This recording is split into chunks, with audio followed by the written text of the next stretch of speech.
పల్లెటూరులో 18 నుంచి 35 ఏళ్ల దాకా ఉన్నటువంటి ప్రతి యూత్ నరేంద్ర మోడీ గారి నాయకత్వాన్ని, భారతీయ జనతా పార్టీ నాయకత్వాన్ని ఇష్టపడుతున్నారు. మా వెనకాల పోలరైజ్ అవుతున్నారు.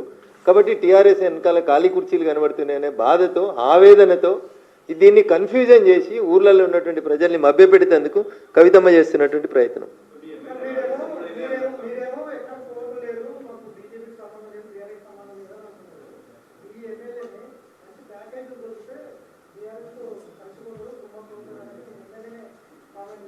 నేను వినలేదన్నా, మా ఎమ్మెల్యేలో ఎవరు మాట్లాడినో వినలేదు. ఒకవేళ ఎవరైనా మాట్లాడితే మా రాష్ట్ర పార్టీ పెద్దలు, అధ్యక్షులు, ఆల్ ఇండియా అధ్యక్షులు ఖచ్చితంగా దానికి సమాధానం చెప్తారు.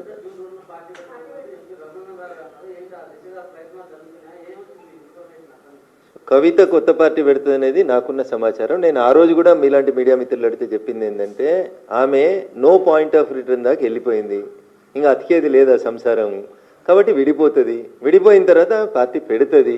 ఇది ఒక రాజకీయాలలో నాకున్న 20 ఏళ్ళ 23 ఏళ్ళ అనుభవంతో చెప్తున్నాను. 2001 నుంచి ఆ కుటుంబాన్ని దగ్గరగా చూసిన వ్యక్తిగా, రాష్ట్ర రాజకీయాల్లో జరుగుతున్నటువంటి పరిణామాల్ని గమనిస్తున్నటువంటి వ్యక్తిగా, 2014లో అధికారంలోకి వచ్చిన తర్వాత కాంగ్రెస్ పార్టీ 2019లో పార్టీ పెట్టించిన విషయం మీకు మాకు అందరికీ తెలుసు. కాబట్టి పార్టీలు ఎవరు పెట్టిస్తారు, పైసలు ఎవరు ఇస్తారు, ఎవరికి అవసరం అనేది చాలా స్పష్టంగా కనబడుతుంది కదా. పాలేంది నీళ్ళేంది తెలుస్తుంది. నా నోట్లోకి వెళ్ళేంది కానీ ఇది చిట్చాటు కాదు. I'm speaking openly.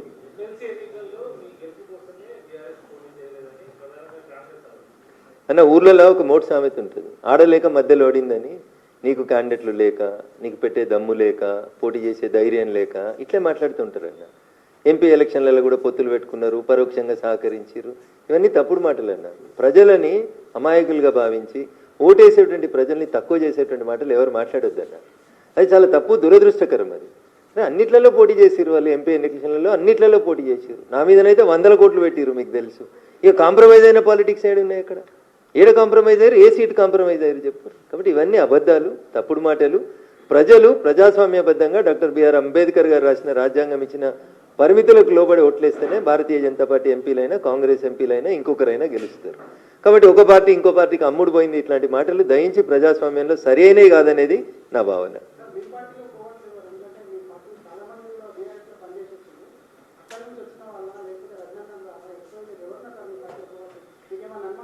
Bharatiya Janata party తన పార్టీలో కోవర్ట్లుంటే గుర్తుపట్టలేనంత అమాయకమైనటువంటి స్థితిలో లేదు. గల్లీ నుంచి ఢిల్లీ దాకా భారతీయ జనతా పార్టీకి నాయకత్వం ఉంది. కేంద్రంలో అధికారంలో ఉన్నాం కాబట్టి ఐబీలు, ఎస్బీలు, ఇంటెలిజెన్స్లు అన్నీ కూడా అట్లాంటి తప్పుడు వ్యక్తులు ఎవరన్నా మా పార్టీలు ఉంటే 100% సమాచారం ఇస్తాయి. సో టీఆర్ఎస్కేలు వచ్చిన వాళ్ళ అని చెప్పి మీరు ఒక వర్గాన్ని ఎత్తి చూపే ప్రయత్నం మీడియా తొందరపడి చేయొద్దని చెప్తా ఉన్నా. కోవర్టు పని చేసే వాళ్ళు ఎవరు కూడా బీజేపీలో లేరు, ఉండరు, మనలేరు. వాళ్ళ ఫ్యూచర్ కూడా బీజేపీలో కొనసాగుతుంది.